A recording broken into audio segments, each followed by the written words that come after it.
welcome to Keith Haring in 3D. So my name is Glenn Adamson. I think most of you have heard me speak on a Zoom, but here I am in real life. Hey.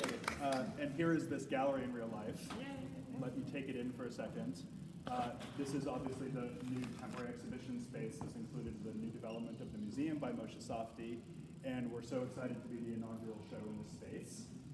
I've been working very closely with Victor, elusively, with Victor Gomez as assistant curator, and also an important gentleman called Larry Warsh, who is a collector who had gathered many of these objects together. Since the 1980s, he knew Haring a little bit, knew Basquiat, some of the other people on the scene, got very interested in this as a young man, and has been building an incredible collection of three-dimensional works by Haring ever since. And he had been working on a book, which is effectively the catalog of the exhibition, also called Keith Haring in 3D. And he had already gotten that to the point where most of the essays were written before I even got involved. So really, he deserves a lot of recognition as the originator of this idea. I then started co-editing the book with him. Then I was out here. It was actually during the Takeyesu and Tawny show. Do you remember that? So I came to speak about Takeyesu actually over at UARC. And fell into conversation with Austin and the leadership here, came up with the idea of doing an exhibition, and here we are. So very, very excited to have it here. We will do a pretty comprehensive tour through. Before getting into that, I just wanted to say something about how we approach this space with Alvaro, our designer on the staff here. So you'll notice that rather uncharacteristically for Crystal Bridges, there's nothing on the walls, right? And there's an intentional contrast here with the way that the galleries in the rest of the new development have been addressed. What we were thinking, or what I was thinking really, was that it would be great to show people this gallery in a pure state. And I really remembered the experience of walking in here about a year ago with my hard hat on, and what it was like to come into the space when it was completely open and empty, and it was absolutely gorgeous, even with nothing in it. And I thought I really wanted to give people this experience. So that's why we haven't really interfered with the sidewalls to give you that sense of a kind of pure architectural space. It's also why you can see the back wall from the front.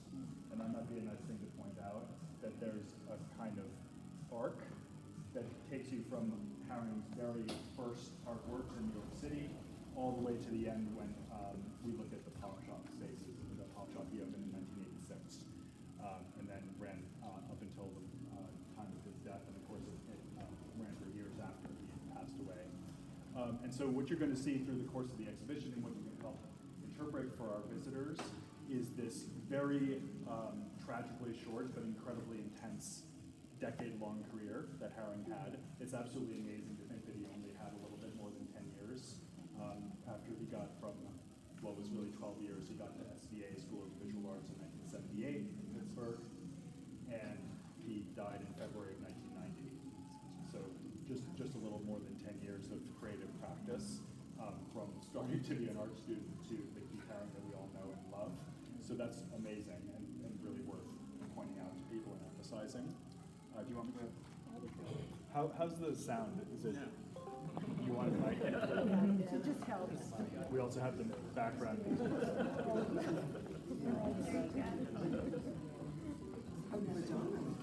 Yeah, this is my Madonna. There you go.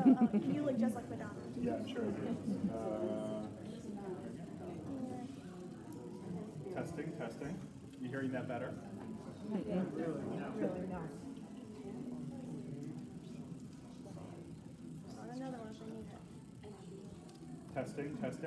Is that better? It's not working. How about that? We'll try one more I'm sure time. that it's plugged in, right? Hello, testing. Do you have your headphones plugged in? Microphone plugged in.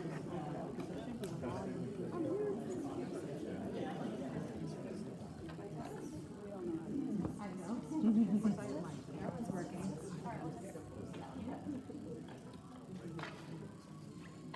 That's this one, yeah? Yeah.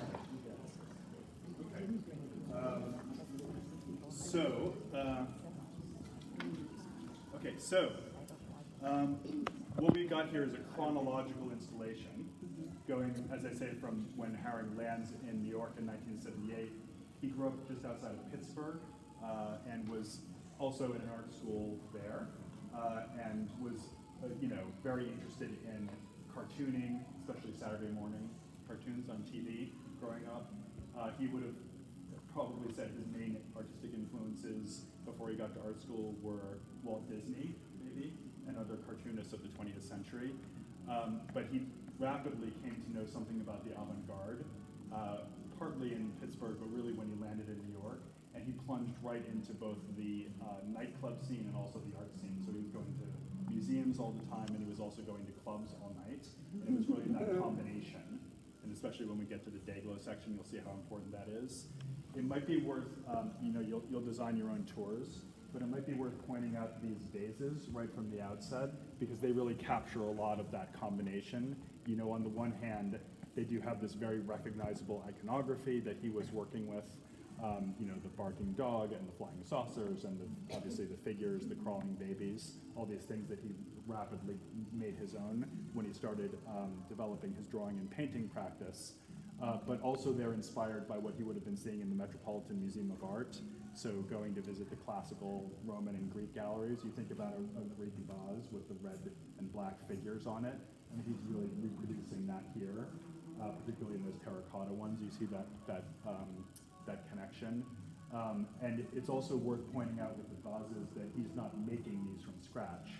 He's just getting a terracotta vase from a garden center or a fiberglass vase, and he's just carting it on his back to his studio and painting it by hand. So it's not glazed, it's not fired, it doesn't really have any ceramic technology in it, as you would have with somebody like Toshiko Takeizu at the other end of the spectrum. It's very quickly made, and in this respect, if you have a more art history-oriented group, you could mention possibly that he's really extending the legacy of avant-garde practice that comes from Marcel Duchamp, who, by the way, has the big show on at Museum of Modern Art right now in New York. So the idea of taking a found object out of the world and altering it, claiming it as an artwork rather than making it from scratch. I'll just point out this amazing object. This is actually the beam from his Broome Street studio, and Larry actually got this removed from the space when he knew that Haring had left and the building was likely to be redecorated, or anyway this would be lost. So he actually hired someone to go in there and retrieve this from him and truck it over to him. And it's a good example of how adventurous Larry is in his collecting. And of course if he hadn't done this, this would be lost. So he kind of saved this as a relic. That's also true of those two white doors over there. Those are just pieces of studio that he removed. So, whether they really count as paintings or finished artworks is maybe up for discussion, but they certainly show something of the energy and the creativity that Haring was bringing to his environment. Let's walk over here and look at this important object. Yeah. So this is one of Haring's subway drawings, this black one here. And this is one of literally thousands that Haring made. And I think I might have told this story in the Zoom, but it's worth repeating. And we have the great video here of all the images that his friend Seng-Hong Chi took pictures of these drawings as he was making them. So the story here is actually connected to the fact that New York was having a recession in the late 70s and early 80s. You might remember this is the period when a local newspaper ran the headline, "Ford to City, Drop Dead." Do you remember that? Because the city had applied to the federal government for funding, and Gerald Ford said no. So this was a bad time in the city economically.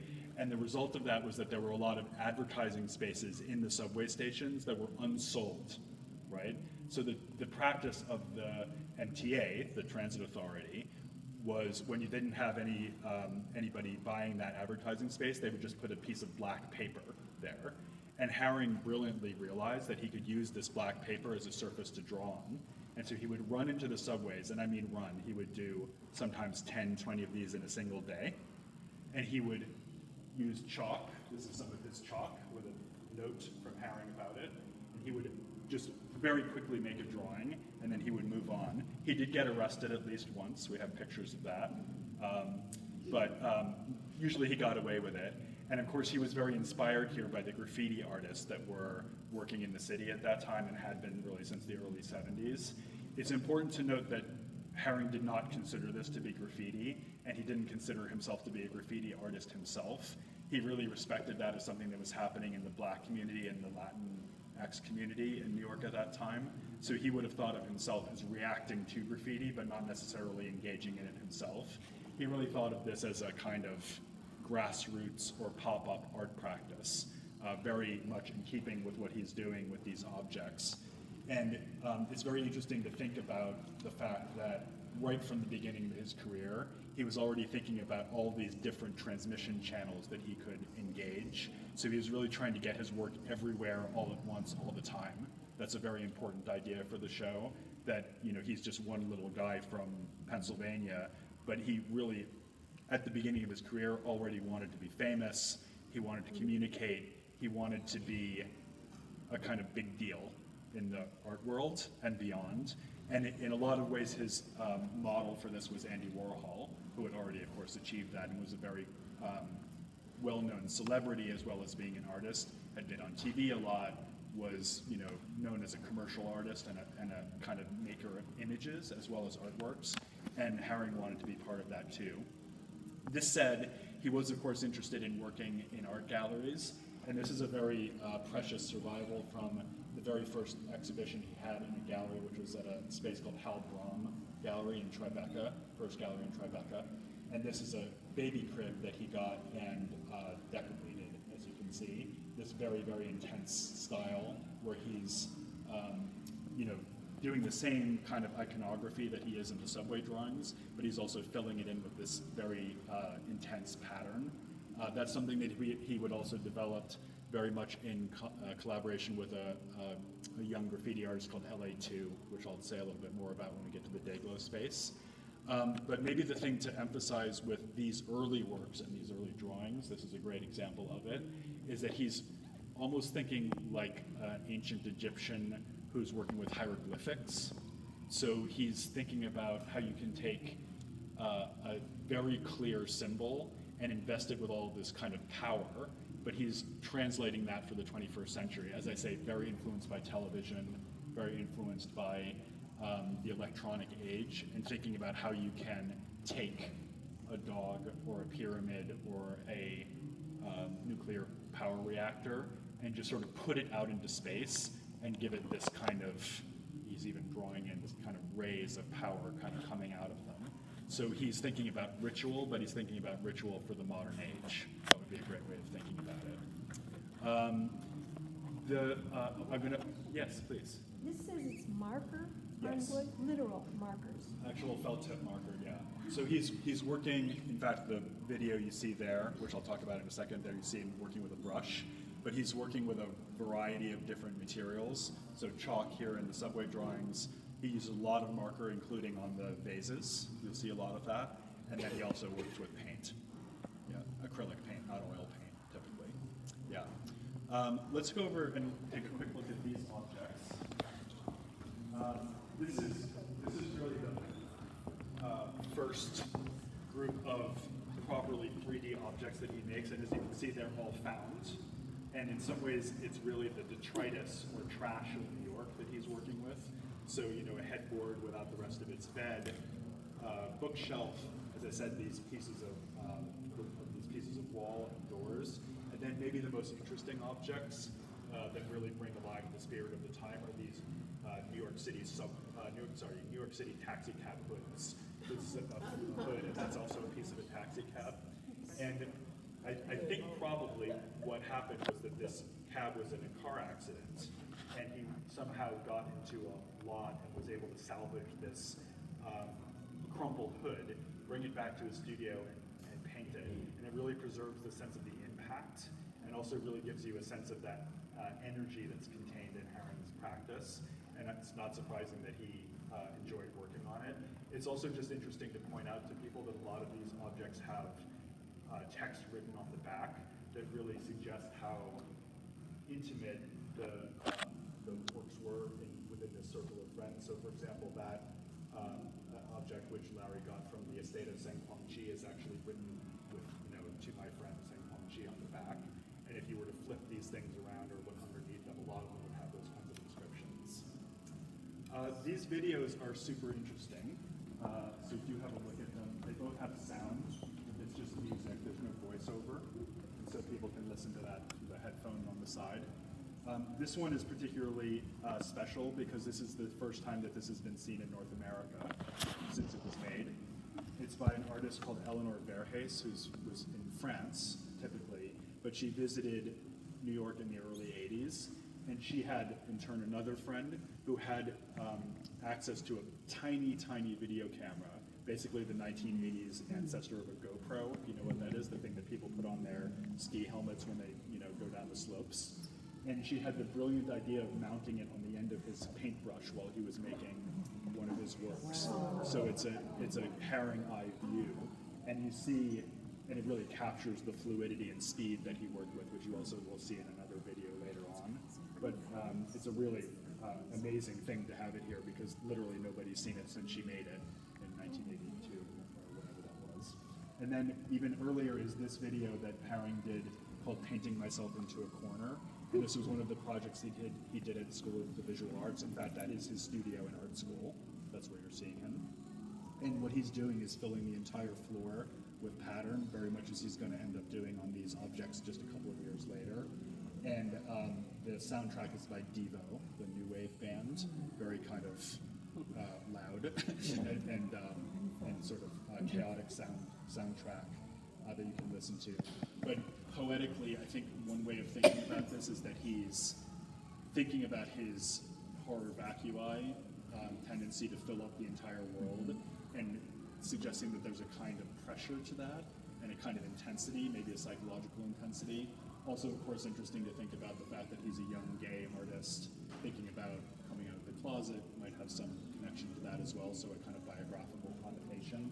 And that's going to become much more important over the course of his career, the fact that he is out, as we say, and then obviously when the AIDS crisis hits, he's one of the most well-known people who's a kind of spokesman for the AIDS, for activism around the AIDS crisis, which we'll get into a little bit towards the end of the show. Almost like he knew he was going to have a limited amount of time. That's a good point. I think not at this time, but certainly by 1985. In 1984 and 1985, he holds these two events called the Party of Life in nightclubs, Palladium nightclub, and they're AIDS fundraisers. And you'll also see a trophy towards the end of the show that's called a Love Ball, which is an AIDS fundraiser. And he would say in interviews even before he had his diagnosis that he thought he might have, exactly as you say, a limited time. And so he was working with a kind of urgency, not just because that was his natural drive, which I think was always true, but also because he had this sense of an ending. Okay, let's come around here.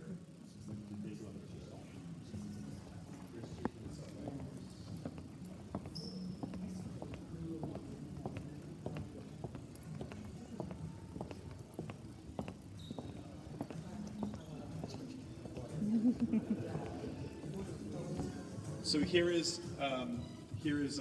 Keith with Angel Ortiz, better known as LA2, who was 15 years old when they started collaborating, if you can imagine that. Obviously, Haring himself was only 23, so that in a way you're talking about kids here. And LA2 was a very active, high-profile graffiti artist who Haring had seen around the city everywhere.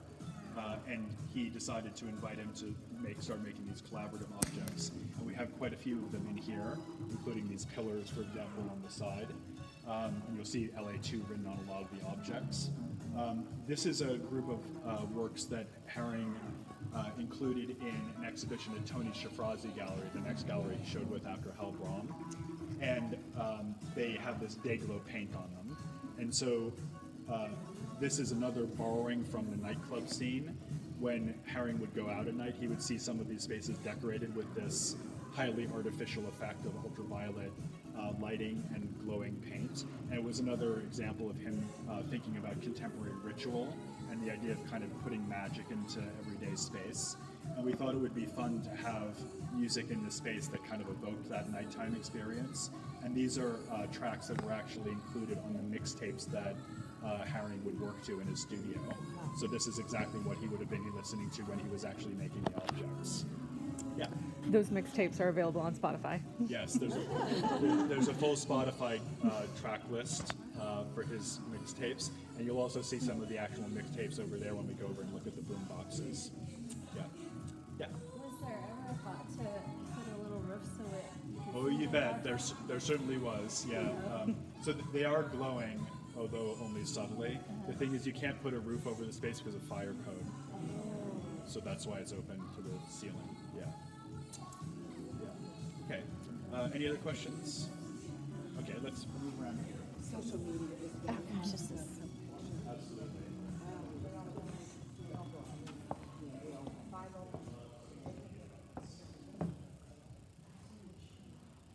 Oh, sorry. I just realized the drawings on the girls. Yeah. Yeah, yeah. Adjusted them enough.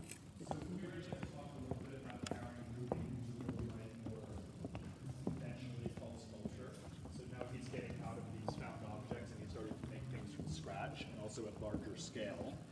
I think one of the reasons that he did that was that he viewed public art as another way of reaching a large number of people. So again, this drive to communicate, drive to be seen. And he first started doing that with these wooden objects, these so-called totems, that he made with his childhood friend Kermit Oswald. So they're both from the same little town outside of Pittsburgh. Oswald had actually gone to the same art school in Pittsburgh as Haring as well. So they went back, to when they were little children together.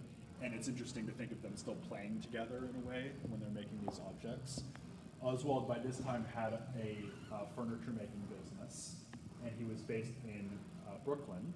And so Haring realized that he could collaborate with him to make these very large scale wooden objects that are carved with a router.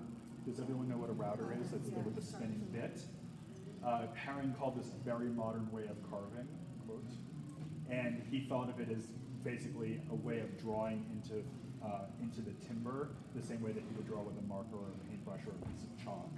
And then you can see that what they've done is to very carefully go into all of these carved holes and paint them with a regular paint. Or possibly they painted the whole thing big low and rolled black over them. I'm not actually sure which, but it gives this very strong relief effect. So what would happen is that Haring would draw out the shapes, and Oswald would cut them, and Haring would carve into them with the router. So it was a collaboration in that sense. I just actually wrote a long article for Artform about these totems. They're quite complex objects because obviously totem poles, so-called, are Native American, right? And at the same time that he's doing these, he's also making these masks, which very clearly relate to African art. And so what you have going on here is an artist who's white, young white artist, quote, appropriating, that's a word we would use now, they wouldn't have used it then, but appropriating these Native and African motifs and forms for himself. Now obviously this goes way back in 20th century art history, just think about Picasso, right? So as we know, this is something white artists have been doing for a very long time. And there's an element of exoticism, there's an element of, you could call it kind of intellectual property theft, and there's also an element of respect being paid to these other cultures. That's certainly how Haring himself would have thought about it. He regarded these totem poles, African sculptures, as being extremely powerful. That's what he was interested in, was infusing power into objects. And so he was really trying to learn from them, and he was inspired by them.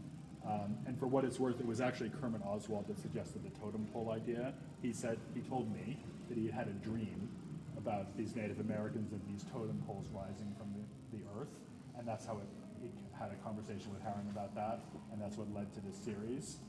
That's what he says anyway, but clearly Haring would have known these from childhood, known them from museums in Pittsburgh, and was obviously very interested in them as well. And then what's so interesting is the way that Haring, again, integrates his own iconography into this native form or native-inspired form, and you'll even see televisions and other kind of electronic insignia on them as well, light bulbs, etc. So it's again this idea of the distant past meeting the present, and this kind of futuristic, ritualistic object that he's putting in the middle of the gallery. And as I say, working at large scale for him was clearly about reaching a larger number of people, and that relates to these metal work sculptures that he then went on to do. And they get much bigger than this. Of course, you know that we have the two-headed figure here at Crystal Bridges in the courtyard, and there are even larger ones that he made, some of which are still in public places. These were made, again, with help. So So they were created at a place called the Lippincott Foundry in Connecticut, which had been around since the 1960s and will work with lots of very well-known artists, including Barnett Newman, for example. Those broken obelisks that you might have seen, those were made at Lippincott. And he made them in all these fun colors, very strong primary colors, red, yellow, blue, highly visual, again, very toy-like or playful presences in the landscape. One thing that's really special here in the exhibition is that we have the original maquettes for some of these sculptures, which are down there. Some of them are more formal presentation models made of wood, but the ones that I like the best are actually the little hand-painted ones that are snipped out of cardboard with scissors, because there you really see Haring's hand, and so he's using scissors, again, the same way that he would be using a marker of a router to create these very quick forms. Yeah. Did he miss a piece here because it's white? Yeah, Is I that think you're right. intentional? I actually hadn't seen that, but it looks like that didn't get painted, yeah. I don't think it's intentional, but Are these stackable? I mean, it looks like three separate sections. they're three separate pieces, yeah. Okay. But it's not reconfigurable, it's one composition, yeah. But, just for ease of handling, it's in separate pieces. So obviously carrying this around on its own would be quite tricky. Yeah. He went to art school, correct? Yeah, he went to school of Did visual he arts. learn the term horror and study that? Or you use the term, but certainly that's what he's doing here. Yeah, horror vacui, which means fear of a Empty vacuum space. or fear of empty space. I'm trying to remember if I've ever seen him use that phrase in an interview. I don't think I have seen that. You described this well. It's definitely something people said about him. I'm not sure it's something he said about himself. I think he was just more thinking about energy, filling space with energy. Some are wood and some are metal. And actually that one is cardboard. But the ones we have here, I think, are all sheet metal, apart from the cardboard one. Yeah. Any other questions? Okay, let's go look at the. What should we do first? Let's look at the body painting section. Sure, I can fit it in.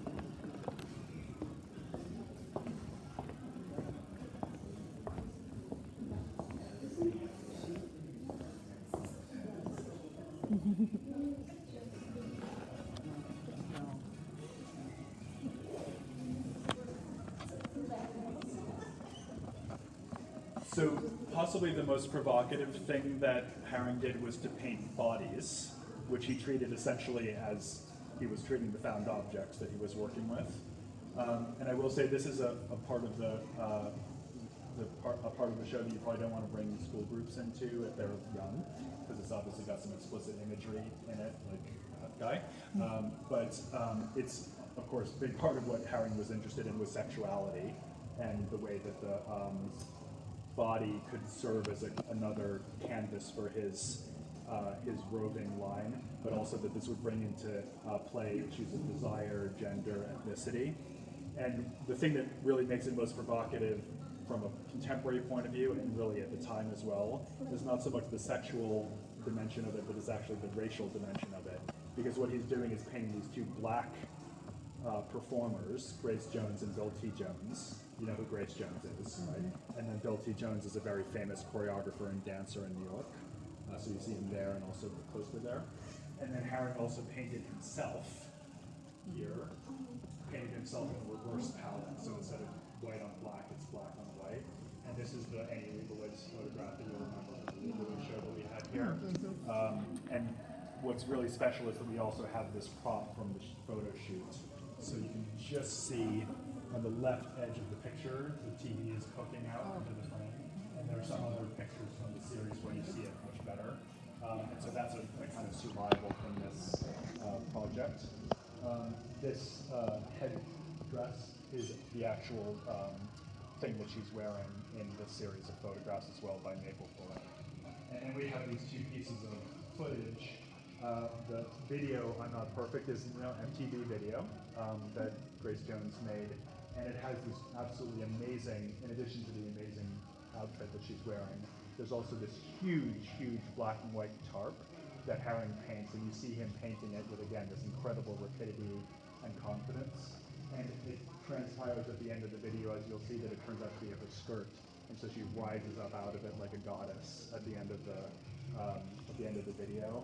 It's a really interesting song too, by the way, because, so it's called I'm Not Perfect, but I'm Perfect for You.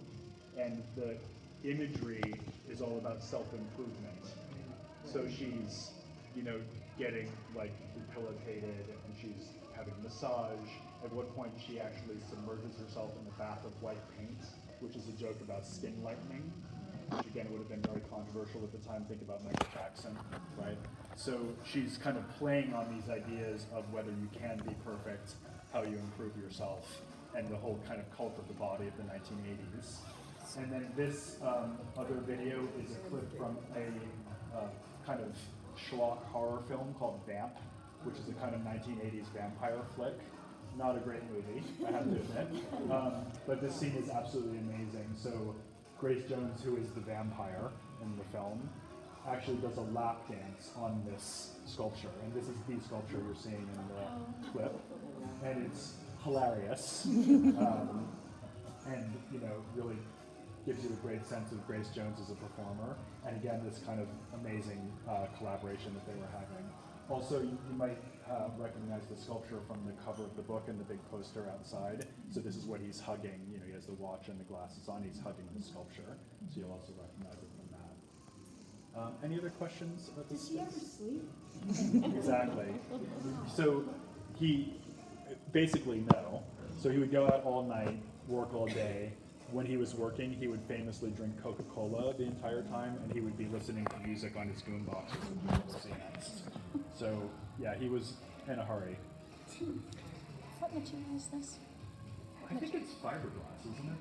Victor? This is, yeah, nano fiberglass. Yeah. And this was, I think the actual cast was a collaboration with a bodybuilder, but this hasn't actually been shown before, so we were able to work with the foundation. This is the first time I think it's been displayed in a museum. There's quite a lot of, Definitely a bodybuilder. yeah, this is one of the more important examples, but there are a lot of objects in the show that have not been shown before, including lots of the ones that Larry owns, for example. Will this show travel somewhere else? Yes, we'll go to Montreal after this. Yeah, so it's on, as you know, till January here, and then it will go to Montreal next spring. Montreal Museum of Fine Arts. Question, I probably could look it up, but, so, we watched him painting himself in a corner, and then we look at these different pieces. Did he have a plan? Meaning, did he have this idea and he drew it all up and then he went out and created it? Oh, that's a great question. Or did he just free? Yeah, so the question Freely. is, did he have a plan or was he working from drawings? And the answer is that he was doing it instinctively. That's what I wondered. It So, looked that way. so he might have had ideas about overall composition and subject matter. Yeah, And you're right. that's actually probably more true, to be honest, not of his 3D works, but his tart paintings. Sure. So he would have had some sense of what he was going to be trying to do in terms of the large-scale compositions. But the nature of the 3D works, which is very interesting, and I'm glad you asked this, is that of course he's reacting to the shape that he already has. So whereas on the large-scale paintings and murals, he just has a big rectangle or square, here he's obviously got a knee, or he's got a neck, or he's Yeah. got the waist and groin area. So he's reacting in a way that's sort of inspired by the shape Yes. and the subject matter of what he's already got to deal with, whether it's a taxi cab hood or a rocking horse. So that's very interesting because it shows that he's reacting in live time, and you get the sense of invention. A little ADHD. Sorry? A little ADHD. Yeah, a little ADHD maybe. No. Yeah, I was a teacher, I don't know so- about diagnosing it, but yeah. Yeah. And I have a question too. So on something like this, would he do maybe the neck, then the foot, then the hands, or was it basically all touching as he went along? Yeah, I think what I've seen, we don't have footage of him doing Yeah. this, but what I've seen him doing on objects, and this is another reason we include this video, is very much like getting this off the floor. So he starts in one spot, and he just goes. And he goes, that's what I thought. But Yeah, which from is that, part of how it he's was- maintaining the tension of the composition. So another thing you'll notice, which is mind-blowing, is that he's working with lots of different types of line. So not just different materials, but also different thicknesses of line. Sometimes he's mixing two colors, like columns here. Sometimes he's using a single color more often, single color. But think about the difference between that line, and these lines, and just the thickness, and he's able to always maintain that same kind of key parent effect. It's really amazing. It's quite amazing. The space between each one of them is so Exactly. so close. It's really amazing. So again, it's that confidence. And Another thing you might compare it to is hip hop rapping and breakdancing, which again is, you have a constant repertoire, but then each individual performance is new. So this idea of kind of liveness or performance quality, I think, is also very important in this work. Dancing would be another way of thinking about that. Yeah. Let's go look at the boom boxes.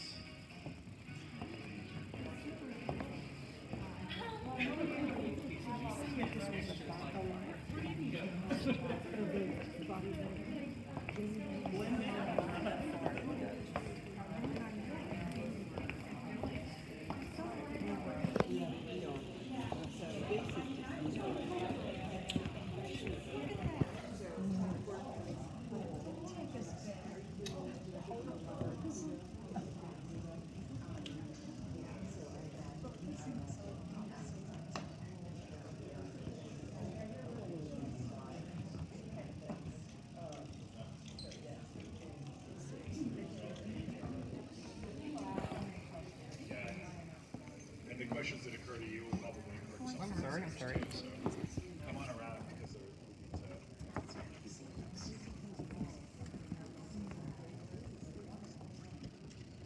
Okay, so we're kind of skipping the education interactive, which is through that yellow door, but do have a play around with that. What you're able to do there is use a cassette tape and put it into a giant boombox and hear the song on the cassette tape and some with an RFID chip. So just a kind of automatic detection of the song. And it's really fun. We partly did it because we thought younger visitors might not know what a boombox was, might never have actually encountered, never mind a cassette tape, maybe never had even encountered music in a physical form as opposed to a streaming file on Spotify. So we thought it would be kind of interesting to do that. And as we mentioned earlier, these are some of the actual mixtapes from the Haring archive from the Foundation. It might be worth knowing, by the way, that Haring's partner for much of the 80s was a young man called Juan Dubose, and Juan was a DJ and actually made these mixtapes for Haring. So it's nice to think of the fact that when he's working to these mixtapes, he's actually hearing the sounds that were put together by his partner. And unfortunately, Juan also died of AIDS. These are the only objects in the show that are not by Haring. Important. They're by a different artist who was very, very close friends with him called Kenny Scharf. And you see an amazing picture there just next to Victor of Kenny in full regalia in an environment that he decorated, again at a nightclub. And these are boom boxes that Scharf decorated. And it's important to give him credit for this because Haring and Scharf were actually living together in that Broome Street studio at the time that Haring started making these painted found objects. So, and Haring was, Scharf was doing the same thing at the same time. So it was really an artistic strategy that they were developing together. Then speaking of collaborations, we also have these objects that are related to Bill T. Jones, again, the dancer and choreographer who you saw in the last room. So this tent, or the pieces of this tent that have been reconfigured, and also that boombox painting on the wall, those are both props from a performance at the Brooklyn Academy of Music called Secret Pastures. And then this drawing is particularly fascinating. And you'll notice this is the only two-dimensional work in the whole show. So why did we include it? So the answer is that it was actually made during a dance performance. So it's an extension of his body painting practice, which is why we put it on the outside of this room. And what you're looking at is actually a two-stage drawing. The black lines were done while Jones was actually dancing on stage.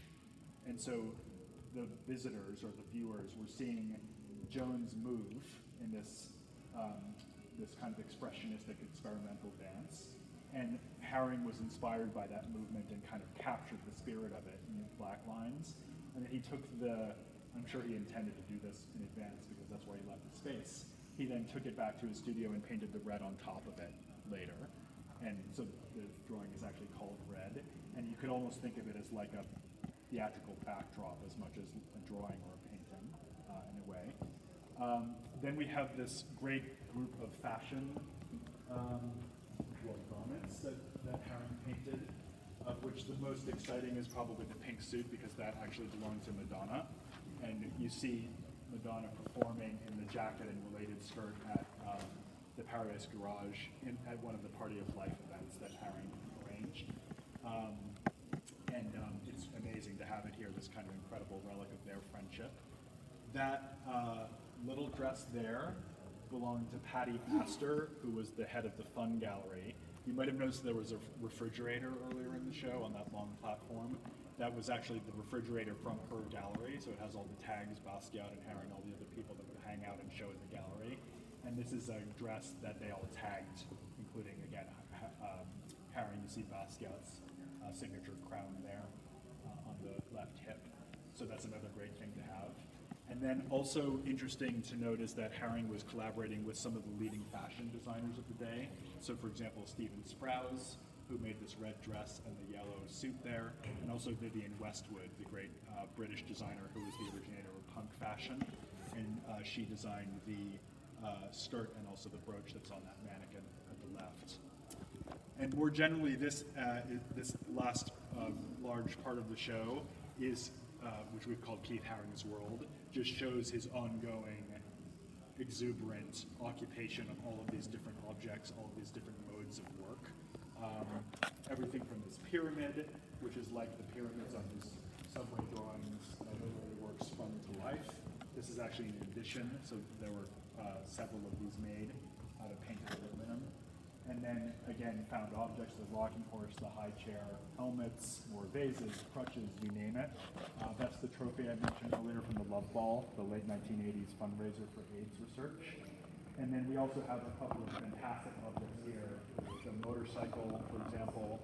The screen, which, by the way, the screen and also that red and terracotta vase, those actually belong to Cause. Remember the Cause show that we had here last year? So those were lent to us by Brian Donnelly. And the skateboards there. Maybe the most important object, though, is the elephant. So the elephant is an amazing thing to have here. It was lent to us by the Warhol Museum in Pittsburgh, and Andy Warhol owned it. He got the elephant himself as a kind of, he was an inveterate collector. And he actually, believe it or not, first gave it to Basquiat to paint. And underneath the Haring paint job is a Basquiat paint job.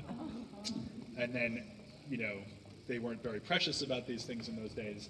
And so having had that fun, Warhol then gave it to Warhol to paint, and that's as you see it now. And it's an amazing, survival of their incredibly important friendship. Haring was absolutely devastated when Warhol died. Because Warhol really had been the closest thing he had to a role model in the art world.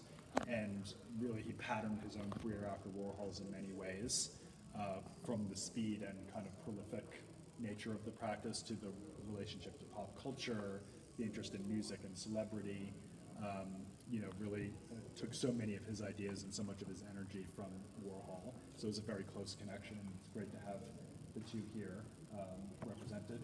And then the back wall is all about the Pop Shop, which, as I mentioned earlier, was opened in New York in 1986. He subsequently opened one in Tokyo. And this was another way that Haring got his work out to the public, and this time by selling it. And really what he was trying to do was make it accessible. I think one thing that's really important for people to know is that he did not do this to make money, right? And if you just think about it for a second, if you're Haring in 1986, what would be the best way for you to make money? Well, it would be for you to be in your studio and make paintings, because you're selling for thousands and thousands of dollars, and he painted very, very quickly. So for sure, opening a little shop front and selling buttons and badges and inflatable babies and things like that was not going to bring in a lot of money compared to that, right? And in fact, at least one scholar that I've read actually thinks that he lost money on the Pop Shop. If he had lived longer, eventually it would have been profitable, but it was a startup business. But he really didn't care about that. He was doing it because he wanted to get his work into people's hands. This is the same guy that when he was first starting out doing the subway drawings, he had buttons printed up and he would just hand them to everyone he meets, right? A little heart and figure or a barking dog or a radiant baby, so that you had that moment of connection with him. And that's really what he was all about. And that's what the Pop Shop was all about as well. And what's wonderful is that we have all of this ephemera from the Pop Shop, as well as the little, tchotchkes that you could actually buy there. We have the front door, which is that glass door there. We have one of the uniforms that a staff member would wear, which is what's in that case. We have some of the posters and promotional postcards, that kind of thing. So it really gives a full picture of this project. And then the last thing that I'm actually going to describe to you, rather than taking you in there, because I think it's more to encounter it kind of quietly, is that we have this room, which is about Haring's passing from AIDS. So this is a very heavy and difficult subject, obviously, and super sad. And so what we decided to do was give it its own room. And you're going to see three things in there. The first is a video of the obituary that MTV ran for Haring when he died. And it includes a clip of an interview that Haring had done for MTV the previous year, so that's 1989. And that is one of the first interviews that anybody ever gave about what it was like to have AIDS. That was on TV, actually. Certainly in terms of a prominent person, prominent celebrity, maybe the first. So he was very, very forward and very forthcoming in talking about what it was like. And it's a pretty shattering, it's short, but it's quite an upsetting piece of interview, because he basically talks about how painful and awful and ugly the experience is. And of course he was seeing everybody around him dying. And you can see that he's already a bit thinner, and his voice is a bit weak, and it's quite affecting. Then you'll see the altarpiece that he made kind of for himself, implicitly. That's actually the last artwork that he made, last major artwork that he made. Also done out of cast metal, so part of this kind of editioning series, so there is more than one of them. But one of those was actually present at his funeral. So it's a kind of ecclesiastical form. He was also, by the way, thinking a lot about his own Catholic upbringing at that time. And he was making paintings that were also about those themes, including one that we have here in Crystal Bridges, which is called Moses in the Burning Bush. So he's starting to bring a lot of this biblical imagery into his work. And so that's another thing that he was thinking about when making that altarpiece, but he was surely thinking about his own passing. And then last but definitely not least, and in some ways the most powerful object in the whole show, is a square of the AIDS quilt. And so you might know that it's officially called the AIDS Names Project. So that was this vast memorial to everybody that it was being lost to the AIDS epidemic. And we were able to borrow one square of it from West Virginia. So you'll actually see little maps of West Virginia dotted around. And right in the middle is a panel that's devoted to Keith Haring that, believe it or not, was done by school kids in West Virginia. I assume a teacher probably suggested this to them. And so you see them drawing his figures and sort of writing notes to him, like Keith live forever kind of thing. But what's even more powerful than that is that you see him in this community of other people who had died, who are of course now basically anonymous, except for they're being memorialized in that way. So it reminds you that Haring was one of many, many thousands of people. And then on the back of the wall, we have a poster that Haring did as part of his AIDS activism, and a large-scale reproduction photograph of a die-in, which were these protests that were done. This one's at the White House, where the group from ACT UP, the AIDS activist group, would go and just lie as if dead in these gigantic carpets of people, sort of like when the AIDS quilt was laid out on the Washington Mall, to try to raise awareness of what was happening. And it's very, very important to remember that Reagan didn't say the word AIDS for years after the epidemic started. There was very little federal government action, very little research was happening. It was really only because Haring and his friends, mostly in New York initially, started to raise their voices that any action was taken. And it's often remembered as a very effective activism campaign, and one that other activists have modeled themselves afterwards since. The integration of art and politics is a very kind of powerful story in its own right. So that's something we definitely wanted to tell. And again, younger people may not have any awareness of this. They might have heard of AIDS, but they probably haven't heard of ACT UP. They probably don't know about the political controversies at the time. It's obviously very relevant in relation to COVID as well, to another pandemic, and lots of questions about how the government responded to that. So it's also just interesting to think about it in that light. But really what we're primarily trying to do is focus our attention here on the fact that Haring knew that he was dying, but instead of withdrawing or feeling sorry for himself, he used even the last year of his life to be, as vocal and as connected as possible and change people's lives and make people safe. So I think that's what I will say. I imagine you might have some other questions. Yeah. Just a real quick one regarding that. Is there a more appropriate way to refer to his death? Complications from HIV, complications Yeah. from AIDS? What is it? Yeah, so technically what people will say is that people have died from complications resulting from the AIDS From the virus. AIDS viruses? Okay. Yeah, because of course AIDS doesn't kill you, it's the fact that AIDS weakens your immune system and other things kills you physically. So that's why it's framed in that way. By the way, happier story, because I forgot to tell you, this is Sean Lennon's guitar, not John Lennon, Sean Lennon. So Yoko Ono and John Lennon's son, Sean. And Haring gave this to him as a present when he had his 90th birthday party. And he still has it, and he lent it to the show. And I think this is, well, the first time I know of it, it's been included in an exhibition as well, so it's a pretty awesome thing to have. At this same birthday party, Steve Jobs was present. What a birthday party, right? And Warhol. And we actually have pictures of Steve Jobs showing Warhol a Mac. And Warhol painting, like using Mac Paint. And Haring also was interested in that and in fact did some early computer graphics in the mid-'80s when that was brand new. So that's a nice story as well, happier story. Other questions? Yes? So the elephant's paper mache? Yeah, paper mache or plaster or something like that. What's the substructure? What's the frame? Good question. It's obviously got some kind of armature underneath it that it's built around. But it's a commercial object. So Warhol didn't make it that. He just bought it. It's a piece of commercial sculpture, like something you might have for a store. Yeah. Yeah. It probably was originally from a store somewhere, and Warhol just found it and bought it and then gave it to paint. Yes. With these found objects especially, how many of these were like just Keith Haring doing what the spirit moved him to do, or were they commissioned?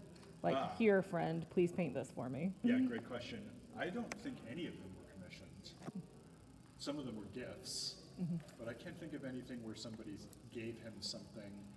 Actually, the first vase, which is the blue and gold one on that platform, that was actually, I would say, more of a suggestion from a graphic designer called Dan Friedman, who, by the way, just had a show about him at the Art Institute in Chicago, a very interesting postmodern graphic designer. And he, I think, gave the vase to Haring to paint, but I wouldn't call that a commission. It's more like friends experimenting. But he would just do it, and then he would sell them. Same with the motorcycle. It's all speculative. Same with the cars. The Buick that we have would be a good example of him being quite ambitious in that respect. There's also a Range Rover that you'll see in the book that was done for a jazz festival. So that was more of an event-based thing. But I'm not aware of him ever doing commissions in the sense of an art collector buying an object, giving it to him to paint. So Warhol's probably as close as you get to that. So is this a new motorcycle that he got hold of and painted it? Because it looks like it never... Yeah, it was brand new when Haring painted it. Unlike the Buick, which of course is a very old car when Haring got to it, right? So that would have been over 10 years old.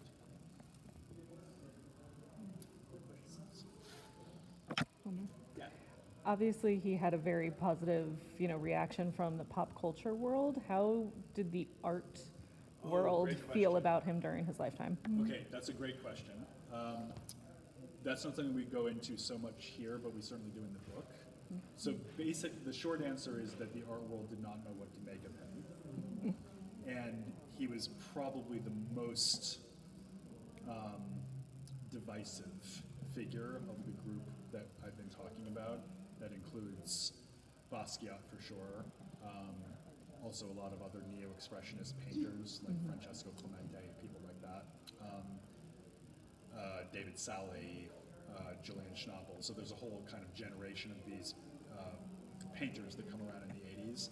And Haring was the most divisive because, actually not so much for the reasons you might think, which would be to do with his involvement with explosive racial dynamics, or even really his queerness. It was more his commercialism that people had trouble with. So even before he did the pop shop, people were already thinking, like, is this real? Is this actually art? It seems so fast and easy. As we know, it's not easy because it's so skilled. But it seemed to people like it had a kind of unseriousness to it, I guess I would say. And then when he did the pop shop, that's when people really were like, okay, this is not a serious person. This person is just like out for attention and is trying to promote himself. Now, in retrospect, obviously, that judgment has been proven to be totally wrong, and far more than being serious, he's probably certainly one of the most foresighted figures of 1980s art who kind of saw where things were going to go later. So think about KAWS, just as one example. There's absolutely no way you would have KAWS if you didn't have Warhol, as Brian would be the first to say. But also other artists like Takashi Murakami, Damien Hirst, Tracy Emin, you name it, all of these people have been learning from him ever since. But there were a lot of people who dismissed him at the time, and Haring was keenly aware of that, and he did resent it and made him angry. There's a really funny interview where he says, I went to MoMA and saw the Frank Stella show. It's the second retrospective they've given him while he's still alive, and I'll never get one. Right? So he was very aware that the major museums in particular were kind of not interested in him, and it took them a long time to acquire his work, generally posthumously. So he was very widely collected privately, but he wasn't getting a lot of institutional support. Also important to note that a lot of his support was actually not in America. So he was, as they say, huge in Japan, and he was also very popular in Europe, and spent a lot of time in Europe, also went to Brazil on occasion, did a lot of stuff in Italy. And so he had a lot of, I think in these other places, maybe there was a little bit less gatekeeping happening. And so there were more contexts for him to activate than in New York. But he was very controversial, to put it briefly. Yeah. I think I was back on the Zoom talk, but